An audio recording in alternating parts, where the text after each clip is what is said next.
ఎవరమ్మా వారు? మట్టి కుండకు మసి తగులుకున్నట్టు తగులుకున్నాడమ్మా. ఎవరమ్మా? ఎవరే? చంద్రయుడు, హరిచంద్ర పాత్రధారి, మంచి కళాకారుడు, బాగా సంపాదిస్తున్నాడు. లైన్ వేద్దాం అనుకున్నాడమ్మా, డబ్బులు అవుదాం అనుకున్నాడు. ఆయన ఏం చేస్తాడు తెలుసా? సందకాడ వస్తాడమ్మా, తెల్లవారుతులు ఉంటాడు, ₹1 ఇస్తాడే.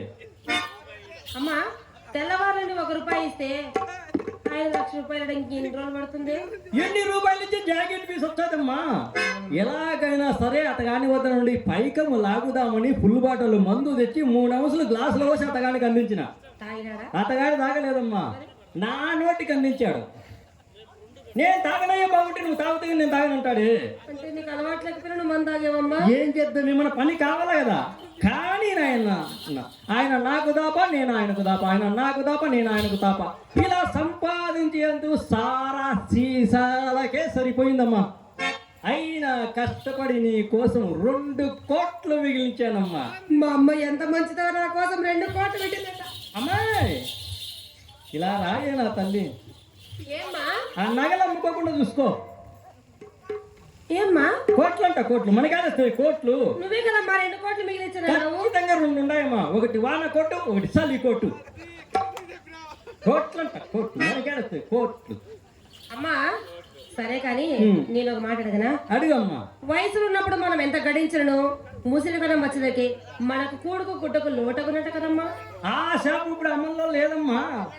ఎందుకంటే పూర్వం విటులు వయసు మళ్ళిన వారకాంతను వాడిన పువ్వుని వల్ల చూచాడు వారమ్మా. ఇప్పుడు వారు తెలుసమ్మా, నా చిన్నతనంలో 60 ఏళ్ళు దాటిన వృద్ధులు ఏం చేసేవారో తెలుసా? రామాలయంలో కూర్చొని రామ రామ రామ అని రామ భజన చేసేటోళ్ళమ్మా. ఇప్పటిలో 70 ఏళ్ళు దాటినా సరేనమ్మా, బామా బామా బామా అని మన కప్ప చుట్టూ తిరుగుతున్నారమ్మా. చూడు అక్కడ పెద్ద ఆయన నన్ను చూసి నవ్వుతున్నాడు. చూపెట్టాడు, నా ఖాతాలన్నీ వెనకలున్నాయి. నా ఖాతాలే. అమ్మాయి తొందరపడాగే బిడ్డ. అందువల్ల ఆ శాపం ముందు పట్టిపోయిందనమాట. అయినా నా కడుపున్న పుట్టితివన్న మాటే కానీ నా గుణం ఒక్కటి కూడా నీకు వంట పట్టలేదు. ఇదే అన్నీ మీ నాయన పో. ఈ మాటే నేను చాలా రోజుల నుంచి అడగాలనుకుంటున్నా. అమ్మా చెప్పమ్మా. మా నాన్నగారు ఎవరే?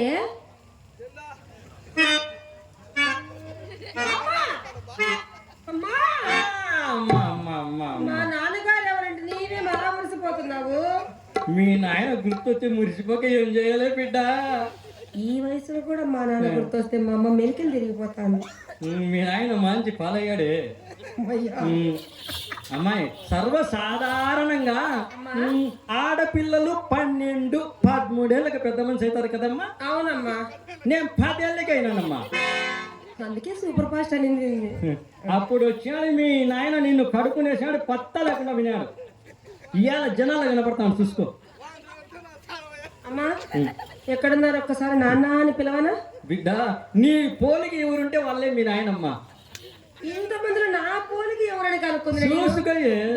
ఈయన నా పోలికే ఉన్నారు, నా పోలికే ఉన్నారు. ఇంతమంది ఉండదు, ఎవరి పోలికే నేను? ఎక్కడే మా నాన్న?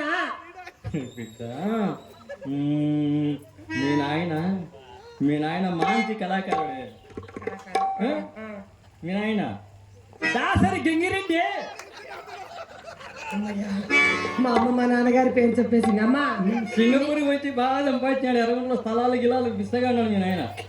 నీ చేయి పన్నాక అవన్నీ మిగలకూడదు కానీ. అట్లా తోడు కాదు మీ నాయన, చాలా మంచోడు. ఒక్కసారి ఏమంటే ఒక రాధ ఉంది, ఒక నేను. అమ్మా మా అత్త చాలా మంచిది. ఎందుకు నేను మటుకు ఇంటికాడికి రానమ్మా, నువ్వు పోయిరా. అక్కడ యుద్ధం జరుగుతుందా బిడ్డ? నేను వస్తే నువ్వు వస్తే ఏమి యుద్ధం జరుగుతుంది అక్కడ? రామ పోలాగని ఏమి కాదు తల్లి, నా మాట నాన్నగారు నేను ఒప్పిస్తారా అమ్మా? మీ నాయనతో ఇబ్బంది లేదమ్మా, మీ పిన్నితోనే. మీ పిన్ని చాలా మంచిది. చూడు ఇబ్బంది అంటుంది, మంచిది అంటుంది. ఏ మంచిదని నాకు ఇబ్బంది ఏమ్మా? మీ నాయన మీద ప్రేమతో నన్ను మీ నాయన లోపలేసి వాకిలేస్తే ఈ వయసులో నేను ఆడ తట్టుకుందిలే బిడ్డ. వద్దులే, అలాగే ఇది వద్దులే.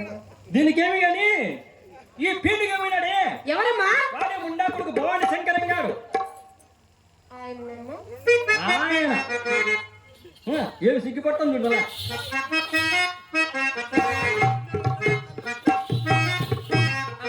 ఏమైనా ఇచ్చారా? ఆయన పేరింటే మణి కొండగాలి కళ్ళాచుతుంది, కాలమే నీడలే నీడేనులే.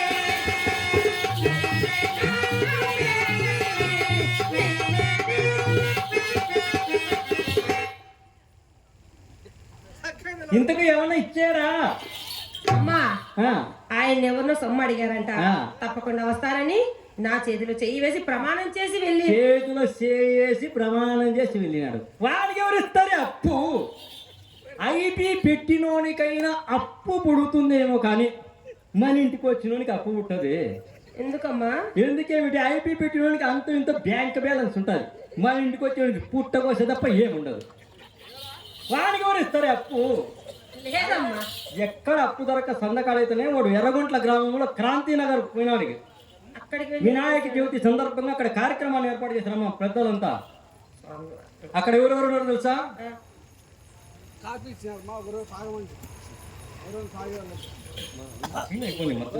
ఎంజాయ్ చేస్తున్నారు. అక్కడ ఎవరెవరు ఉన్నారు తెలుసా? భీమచర్ల రామచంద్రారెడ్డి, వెన్నపూస సోమేశ్వరరెడ్డి, కె నాగిరెడ్డి కౌన్సిలర్, శంకర్ రెడ్డి, కొత్తపూట రామ్మోహన్ రెడ్డి, కులాయప్ప, కమలాపురం మండలాధ్యక్షుడమ్మ సిరిగిరెడ్డి చెన్నకేశ్వరరెడ్డి, జక్కు చెన్నకృష్ణారెడ్డి, అన్నూరు ఉత్తమారెడ్డి మాజీ సర్పంచ్ తాలకునూరు, అట్లా ధర్మంలో వచ్చిన ఆర్వి చంద్రశేఖర్ వలసపల్లె, వీళ్ళంతా ఉన్నారమ్మా. చక్కగా వినాయా నమస్కారం అని సాష్టాంగ నమస్కారం చేసినాను. ఏమినైనా భవాని శంకర్ అయితే వచ్చి కాబట్టి అయ్యో నా పరిస్థితి మీ బాగలేదయ్యా, మీరు తెలిస్తే బాగుపడతా, లేకపోతే బావిలో పడి చస్తాయన్నాడు. ఓరుని తట్టుకొని చెప్పేసి తలా ఒక 10,000 ఇచ్చారమ్మా. అలా 10,000 ఇచ్చారమ్మా. అలాగైతే తప్పకుండా మరి ఇంటికి వస్తాడే. ఉన్నాడు. ఎవరమ్మా? మీ నాయనే. ఇందాక చెప్పావు కదా, మా నాన్నగారు ₹1,00,000 ఇచ్చావు. మా నాన్నగారు ₹1,00,000 ఇచ్చిన. నా మీద ఎంత ప్రేమ మా నాన్న. ఎంత ప్రేమో. ఏం చేశాడు? సంకలు పెట్టుకుని చక్కగా కడప పోయి 10 కొత్త సైకిల్ కూడా సైకిల్ షాప్ ఓపెన్ చేసి టెంకాయ కొట్టి పుల్లండు వేశాడు. ఏడుకొండలవాడ వెంకటరమణ గోవింద గోవింద. కళ్ళు చూస్తున్న ఎర్రగుంట్ల కృష్ణాడి కనపచ్చాడు. విశ్వామిత్రుడు ఆడుతుంటాడు. ఊరూరి భువన్ శంకర్ ఒక కొత్త సైకిల్ కన్న కన కన కన కన కన ఎక్కడికి పోయింది? అప్పులే పోయింది సైకిల్. అయినా 9 సైకిల్ ఉన్నాయి, భయం లేదులేమ్మా. 9 ఉన్నాయి. తలా ఒక సైకిల్ తీసుకుపోయినా ఏం మిగిలిందమ్మా? అదే 9 సైకిల్ పై ఇంకా ఏం మిగిలింది మా? ఏం మిగిలింది? తుప్పు పంపు బొక్క ఉండి టూబు మిగిలింది. ఆ పంపుతో టూపుతో మనం ఏం చేస్తాము? ఆ పంపు తీసుకొచ్చి ఆ బొక్క ఉండి టూబుకు నువ్వు నేను తెల్లవాడు కుట్టాడు. దానికి గాలి ఎక్కదు, వాడికి లెక్క చిక్కదే. నీ చేదలేదో నాకు అప్పగించి చెలవులు శంకరీరి మన్నాలు పట్టిస్తాం ఉండా కొడుకుని. అమ్మా, నీవంతటి సమర్థురాలువే. ఏనుగు లాంటి మా నాన్న పీనుగైనాడు కాబట్టి వద్దుగా నేనే ఏదో చెప్తాలేమ్మా. ఏమని చెప్తావమ్మా? ఏమండి భవానీ శంకరం గారు, డబ్బు ఉంటే మీ ఇంటికి పోండి, డబ్బు లేకపోతే మా ఇంటికి రండి. డబ్బులు ఉంటే రండి, లేకపోతే పోండి అని చెప్పు. డబ్బులుంటే మా ఇంటికి రండి, లేకపోతే పోండి అని మా అమ్మ చెప్పండి. సారి వాడు ఒట్టి చేతులు వచ్చాడు 2 కాలు నుంచి పొయ్యిలో పెట్టని చెప్పు ముండా కొడుక్కి. ఈ సెల్లు కొని వచ్చిన మన వ్యాపారం మీద పడిపోతుంది. ఎందుకమ్మా? ఎందుకేమిటమ్మా? ఈ కాలం వాళ్ళు ఈ సెల్లు ఓపెన్ చేయడం, బొమ్మలు చూడడం, బాత్రూంలో పోయి చల్లనీళ్ళతో స్నానం చేయడం. మన ఇంటికి వచ్చే వాళ్ళకి కరువు అయిపోయినారే, తిరువాత మాడిపోతుంది, పోయి చూసొస్తా.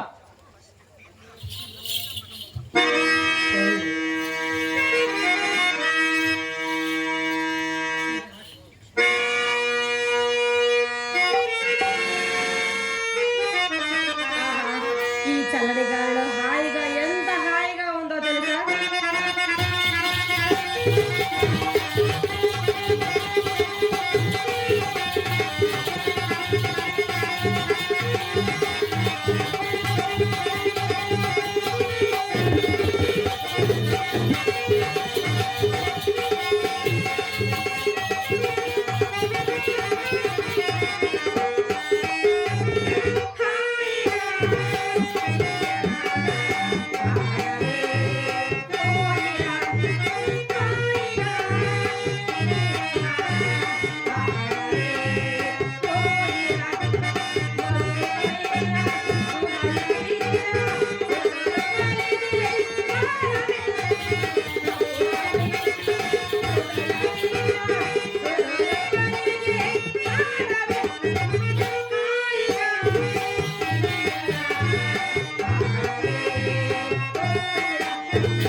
పట్టవలసిన చేప పైకి తేలిందమ్మా. ఏమైందమ్మా? కూలరంగడే మన ఇంటి చుట్టూ 4-5 సార్లు తారసలాన్నాడే. అమ్మా, నల్లగా తార డబ్బాలా ఉంటారు ఆయనేనా? అతను నల్లగా ఉంటేనే తారు డబ్బాలా ఉంటమే నల్లదనము దండిగే ఉందమ్మా. అమ్మా, మొన్న మేజవానికి వెళ్ళాం కదా, కాసింత నా చేయి తగిలించలేనే ఈ తిరుడు కారణమంతా అదేనే. చూసినావమ్మా, మేళంలో ప్రయోజనం చూసినావు కదా అమ్మాయి. అత్తగానికి రోగము తగులుకునేదమ్మా. రోగమా? ఏం మాయదా రోగమా? మనకెందుకు అంటుకుంటుంది అది? వలపు రోగమే. వలపు రోగమమ్మా? అది ఎలాగుంటుంది? గట్టిగా మందే చెప్పిపోతాదమ్మా. ఈ రోగం ఒక్కసారి తగులుకునేదంటే 90 ఏళ్ళ వరకు పోదని గ్యారంటీ. వలపు రోగము పుట్టని వాడు సాని వాడకే రాడు, వచ్చేపో మన ఇంటి వంక కన్నెత్తి చూడడు వాడు, చూచువాడు మన ఇంట పంటకు వాడు సుమ్ము. అమ్మా, ఎవడైతే వాడు ఇంటి వంక చూసినట్టు అయిపోయినట్టేనమ్మా. అంతేనమ్మా?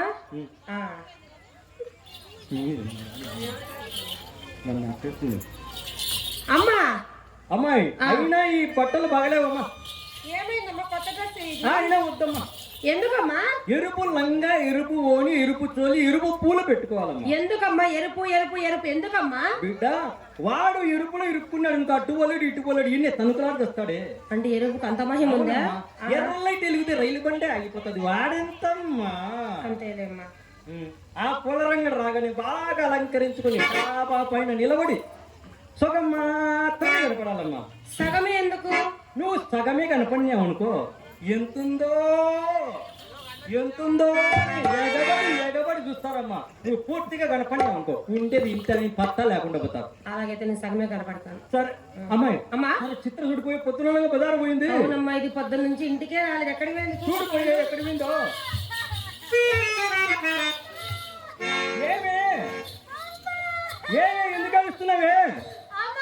ఏమి నీకెన్నిసార్లు చెప్పాను నీ ఎంకమ్మానని ఆ ఎర్రగుంట్ల బస్ స్టాండ్ దగ్గర కూరగాయల మార్కెట్ కు పంపించద్దని. ఏమి జరిగింది బిడ్డ?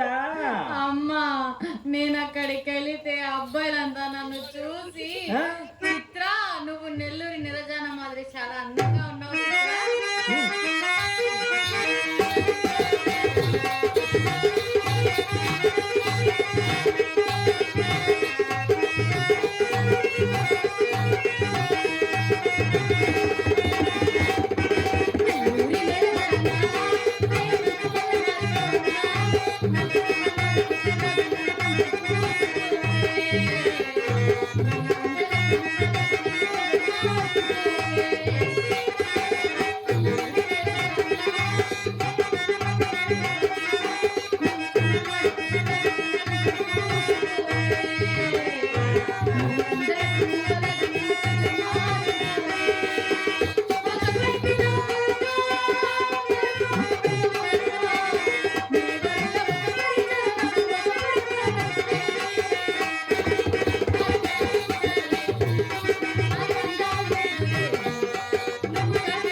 ఎంత అందంగా ఉన్నావో నువ్వు అన్నారే.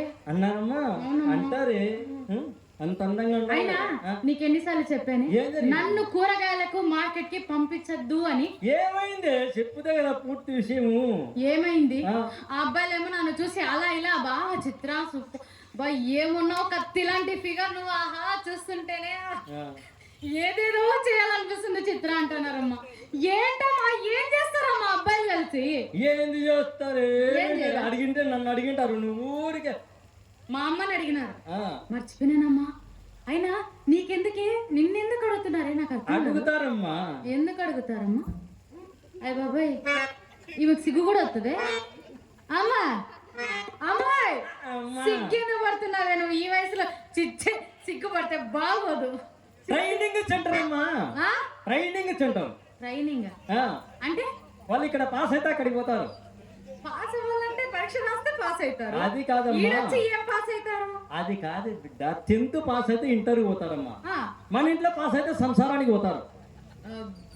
ఇంతకు ఎంతమంది ఎంత పడ్డారమ్మా? ఎంతమంది? ఎర్రగుంట్ల, కడప, మొత్తం డిస్ట్రిక్ట్ లో అప్పట్లో నుంచి ఇప్పటి వరకు 100 మంది. 100 మంది బిడ్డ. 18 ఏళ్ళు వయసు వచ్చింది, పిట్టలు ఆడుతున్నావు. 100 మందిని సిగ్గు లేకుండా చెప్పుకుంటున్నావు కదా. 100 మంది తక్కువ. ఇక్కడ 60 ఏళ్ళు వయసు అమ్మా. ఆట దిగుతున్న 600 మంది ఎంట పడ్డారు. కత్తిలాగే ఉన్నావు, మాత్రం పడక. నేనేం చెప్పుకోవాలా? సరే గాని ఎంతకు పడ్డావా? అమ్మా అది చెప్దామని అనుకుంటున్నాను. చెప్పమ్మా. నాకు ఒకతను ఉత్తరం ఇచ్చాడు, నువ్వు చదువుతూ ఉండు, పాడుతూ ఉండు. అలా అలా అలా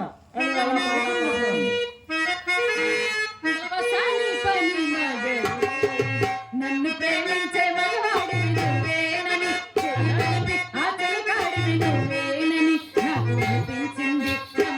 కుదిరింది అన్ని కలిసి వచ్చి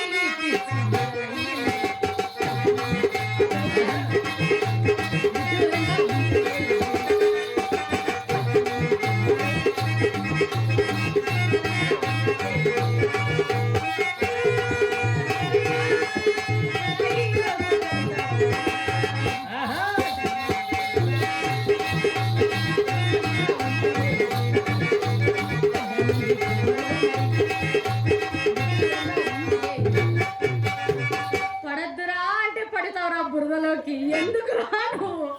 వద్దురా అంటే వినరు. మీరు ఎక్కడ ఆపుతారో నేను అక్కడి నుంచి ఎత్తుకుంటా. ఇక్కడికి వచ్చిన తీసుకోవాలనుకుంటే ఎక్కడ అంటాను. ఇక్కడికి వచ్చిన క్రాంతినగర్ ప్రజలకు, అలాగే కళాకారులకు, కళా పోషకులకు అందరికీ మా యొక్క నమస్కారం. నమస్కారం. నమస్కారం. మేము చాలా బీదోళ్ళం నాయన. మా ఇంట్లో ప్రేమలు పెళ్లిళ్ళు లేవు. ఇది ప్రేమల వన్నీ అంటుంది. వీటికి పెళ్లి చేయాలి. పొద్దున్నే పెళ్లి చేస్తా. కూడా అయిపోతుంది. ఇప్పుడు సదింపులు పెట్టండి నాయన. ఎవరన్నా పెళ్లి అయిపోయిన తర్వాత సలింపులు పెడతారు. పెళ్లి కాకముందు సలింపులు ఎందుకు పెడతారే? బియ్యం బ్యాలు తెచ్చుకోవాలి కదే. అంటే మన ఇంట్లో బియ్యం బ్యాలు కూడా లేదా? ఇట్లాంటప్పుడే డబ్బులు లాగాల. అయినా మనం భోజనాలు పెడితే ఎవరు తిన్నారే? ఎందుకు తిన్నారు? ఈ ముండ ఏ మందో మాకు పెట్టింటదని జనాలకు భయం అమ్మా. సరే గాని ఉండు, పెళ్లి చేస్తే ఎందుకు అయితే వ్యాపారానికి పనికిరావు గాని. పనికిరా. ప్రియమైన చిత్రకు నా ముద్దులు. అంతవరకు వచ్చావా? నిన్ను నేను మనస్ఫూర్తిగా ప్రేమిస్తున్నాను. చాలా ప్రేమ. బురదలో బాగా పడిపోతావు. సందకాడైతేనే మీ అమ్మ నగలు డబ్బులు అన్ని తీసుకుని ముంబై ఎర్రగుంట్ల ముంబై ఎక్స్ప్రెస్ ఎక్కి ముంబై పోదాం. ముంబై అంటున్నాడే, రెడ్ లైట్ ఏరియాలో అమ్ముతాడేమోనే. అక్కడ ఏముంది? అక్కడది ఇక్కడదంటే అక్కడది ఏముంది? రెండు ఒకటేగా. అంతా దొందే. ఆడవాళ్ళు ఒకటే, ఈడొచ్చిన ఒకటే. కాలం కుర్రోళ్ళు సన్నోళ్ళు కాదే. కాదా? ఎమిటికులు బీటికులు చేసి ఉద్యోగాలు సద్యోగాలు చేయకుండా నీలాంటి డబ్బున్న అమ్మాయిని చూసి లైన్లు వేస్తున్నారే. మంచిదే కదా. ఆడపిల్లలు జాగ్రత్తగా ఉండాలి. మంచిది. వాడు ఏముండదు, నువ్వు జాగాలో పోయి రేపు. నీ అమ్మ నువ్వు నన్ను తాగిచ్చి పడుకుంటే నువ్వు సాగి కష్టపడి అన్ని నువ్వు చేయాలి. ఇట్ట కాదు కానీ నువ్వు నన్ను ఎట్లా పెళ్లి చెయ్యవు. మా బావ వాంచుతున్నాడు కదా, ఆయన చిన్న పెళ్లి చేస్తున్నాడు. మీ బావనా? మా బావనే. మీ బావను చేసుకుంటే మా అక్క తొక్కుతా వేసి కింద పోయినాయి. మీ అక్క నొప్పించుకో, నాకేం సంబంధం? నువ్వే కదా పెళ్లి ఏం చేసుకో. ఊరికే వాంచుతుంటే నువ్వు తమ్ముడా? నాకు తెలియకుండా తమ్ముడు ఎప్పుడైనాడే? అప్పుడే అయినాడు. ఎందుకు ఊరికి ఆర్వి చంద్రశేఖర్ చూసుకొని నెత్తిన బొచ్చు కూడా లేదు, ఖర్చు ఉండదు, నూనె ఖర్చు కూడా ఉండదు మనకు. చేసుకుందామండి పెళ్లి. చేసుకో. మాంతి పొదుపు మంచి లేదు. డబ్బులు దండిగండి. డబ్బుతో ఏ పనమ్మా? లవ్ కావాలి మాకు. లవ్ దీనికేమో లవ్ కాదు, కొవ్వు. అమ్మ నాయన కాదని ప్రేమలో పడి పరిగెత్తారు. రేపు వాడు దొబ్బినప్పుడు మళ్ళీ ఇంటికి వచ్చి ఏడు తెచ్చారు. నీతో నేను మాట్లాడలేను, వాదించలేను కానీ ఉండేది అట్టున్నారు. ఆడపిల్లలు అట్ట మాయలు పడిపోతారు. ఆడపిల్లలు అట్లే ఉన్నారు, మా పిల్లలు అట్లే ఉన్నారు. మగ పిల్లలు మాయగాళ్ళు ఎక్కువ అయినారు. మో పిల్లలు మాయగాళ్ళు కాదు, మా ఆడపిల్లలే మాయగాళ్ళు. ఇట్లు అన్నూరు ఉత్తమారెడ్డి మాజీ సర్పంచ్ తలపునూరా. ఎంత బాగుంది.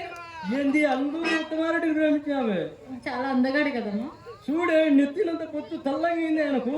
అయితే కానీలే. ఏ కుర్రోడు అనుకుంటున్నావా? ఏ తెల్లగా బాగున్నాడు. నిన్ను కడుపునేసినాడే.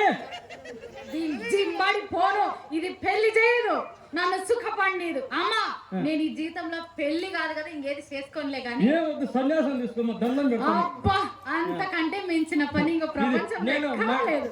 నేను మండలానికి మంత్రాన్ని మాత్రం కట్టేసుకునేది, లంగా బొందే కట్టేసేది కానీ మండలాన్ని అదేనమ్మా. అతను ఎవరో పెద్ద చెడి కొడుకు పూలరంగడే. చెట్టు దగ్గరికి మన పూలరంగడి అక్కడ నుంచి ఇక్కడికి వచ్చా మళ్ళీ.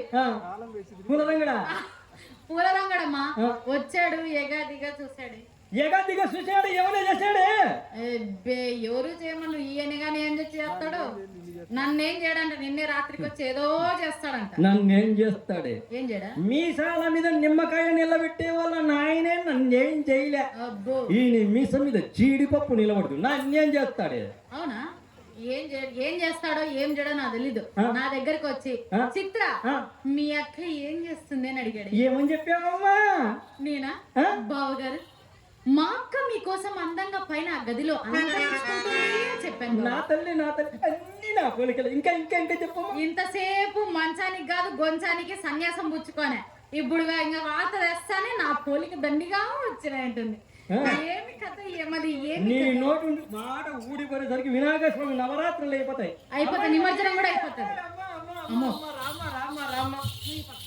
అమ్మాయి పట్టవలసిన చేపు పైకి తెల్లిందమ్మా. పూల రంగడి వచ్చాడంట. నేను తొలుగున అలంకరించుకుని సిద్ధంగా ఉండమ్మా. అమ్మా ఏమమ్మా ఈ పాడవృత్తి పాపవృత్తి నేను చెయ్యనమ్మా. ఇది పాడవృత్తి కాదమ్మా, మన కులవృత్తి అమ్మా. ఈ సమాజం నడవాలంటే వీరి వృత్తి వాళ్ళు చేస్తేనేనమ్మా ఈ సమాజం నడిచేది. అలాగే మనం వేసేవమ్మా, మన వృత్తి మనకు తప్పదే. అమ్మా నీవెంత చెప్పినాను, నీవేం చెప్పినాను, నా తనువు నా మనసు అంతా శ్రీకృష్ణ పరమాత్మ మీద లగ్నం చేశానమ్మా. నీవేమి చెప్పినా నీ వృత్తి చెయ్యనమ్మా. చాలా సంతోషమమ్మా. నీ మనసు మాత్రమా శ్రీకృష్ణ పరమాత్మునికి అప్పచెప్పు. ఈ శరీరాన్ని నాకు అప్పగించమ్మా, దానికి వచ్చేవాడు చూసుకుంటాడు. అమ్మా నీవు నా కథ తలిబట్టే, నువ్వు నన్ను కన్నావా పెంచావటే. భగవంతుడా భగవంతుడా ఏమిటి నాకే విషమ పరీక్ష, ఏమిటి నాకే విషమ పరీక్ష. నవమాసాలు మోసి కనిపించిన నా కన్న కూతురు అమ్మా నన్ను కన్నావా కొన్నావంటే నేను ఏ భగవంతునితో మొరపెట్టుకోవాలమ్మా? నేను ఏ భగవంతునితో మొరపెట్టుకోవాలమ్మా? ఏ భగవంతునితో మొరపెట్టుకోవాలమ్మా? చూడమ్మా, నేను మేలుగులు చేసే రోజుల్లో ఏ ఒక్కరైనా ముందుకు వచ్చి శ్రీహరి నిన్ను పెళ్లి చేసుకుంటావని ఉంటే నేను కూడా అందరిలాగే చక్కగా సంసార జీవితం గడిపేదన్నమ్మా. పని తల్లి ఏ ఒక్కరైనా ముందుకు వచ్చి శ్రీహరి నీ కూతుర్లను పెళ్లి చేసుకుంటావని అంటారా? అనరమ్మా అనరమ్మా, వేశ్య వేశ్య. అమ్మా నేను ఈ వృత్తి చెయ్యనంటే చెయ్యనమ్మా. చేయవా? చెయ్యను. నా మాట వినవా? అయితే నన్ను నువ్వు కూడా వినమ్మా. నవమాసాలు మోసి కనిపించిన నా కన్న కూతురు నా మాట విననప్పుడు నేనెవరి కోసం బ్రతకాలమ్మా? నేనెవరి కోసం బ్రతకాలమ్మా? నేనెవరి కోసం బ్రతకాలమ్మా? పోనీ తల్లి సాని సంవత్సరం నువ్వు చూసుకోమా. సావరేవు నేను చూస్తున్నా నీ ముందే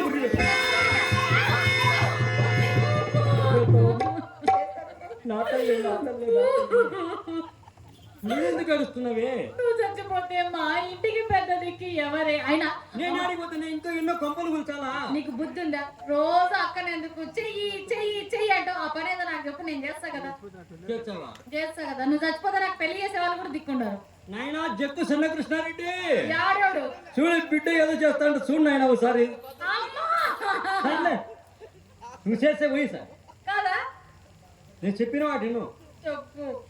మేడ మీద పూలు పాలు పనులు అన్ని అలంకరించి సిద్ధంగా వచ్చామా. నేను వెళ్ళి పూల రంగడి తెలుసుకొస్తాను. బాబు పూల రంగడు చిత్ర ఇలా రా.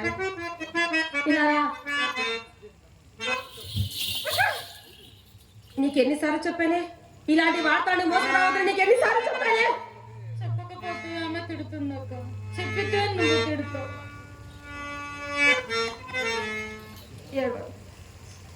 నీవు కనుక ఏం చేస్తావు లేని నా కర్మకు. వెళ్ళు.